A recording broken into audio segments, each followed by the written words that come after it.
Deadly poisonous snakes, handled with as much respect as a waiter ladling out spaghetti.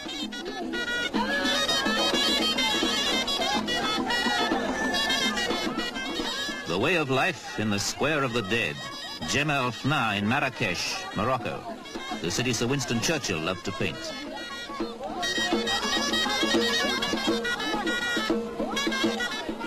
The mystic business of mystifying snakes must be one of the strangest tourist attractions in the world.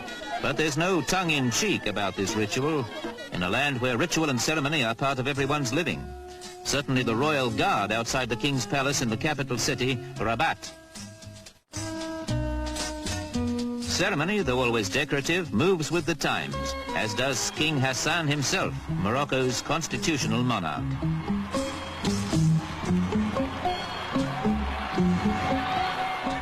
Hassan and the young crown prince are close to the people, especially on this their national day, a time to take stock and announce new policies.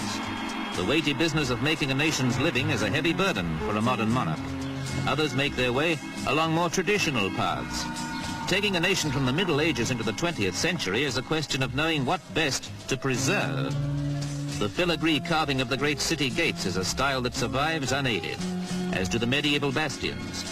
And certainly the storks adding their own touch to traditional Arabic architecture. Traditions are handed on to the illiterate by those who make their living by telling stories. Myths, legends and heroic tales are passed down, with interruptions for the equally ceremonial taking of mint tea.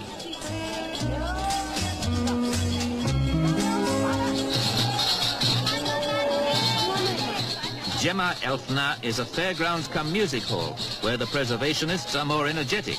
These tumblers start at 3 years old.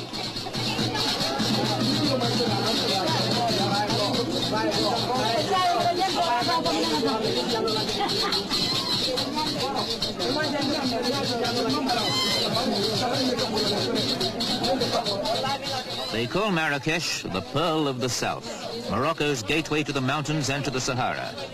If you want to collect a caravan and trek across the desert, this is where you start, the Thursday morning camel market.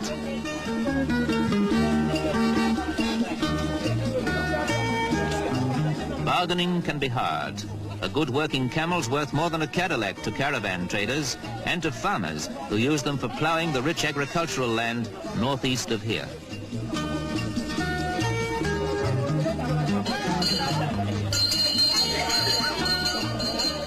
Most Muslims don't drink alcohol, but wherever men meet and get thirsty with all that money talk, the water sellers are there too, with their goatskin bags.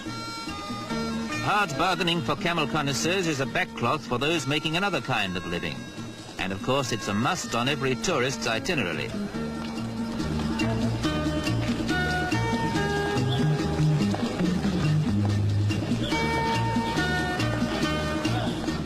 If climbing onto a camel isn't authentic enough, you can always don tarbush and jalaba and take your chance at choosing one of the best out of Morocco's population of more than 1 million, mules and asses.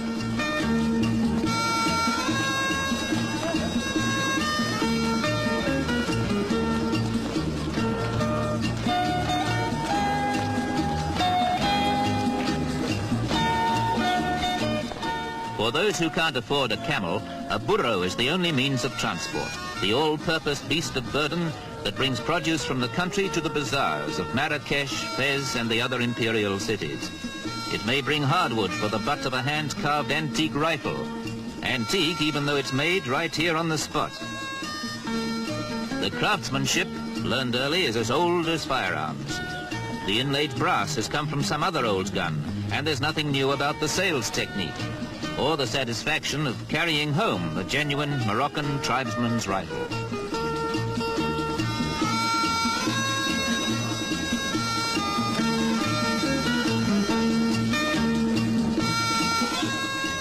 Next to agriculture, tourism, epitomized by the color-splashed bazaars, is the major currency-earning industry. But Morocco's most famous export is live horseflesh.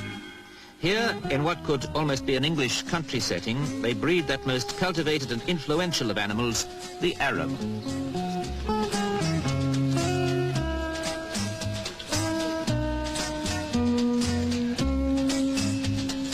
Not far from the great walled city of Meknes is the Ara Marocan, the state's financed stud, a nationalized industry that best illustrates Morocco's desire to keep the best of the old and make it pay.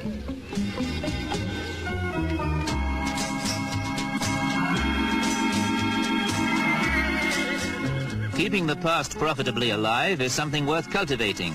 And if you have the skill to ride an Arab stallion, the courage to trust your handmade antique rifle, and nerve something like steel, you can join the Berber tribesmen in their unique way of celebrating anything from the king's accession, a well-made marriage match, or a fine wine grape harvest. This is no stagey desert song fantasy, but a fantasia, Morocco's version of a medieval jousting tournament.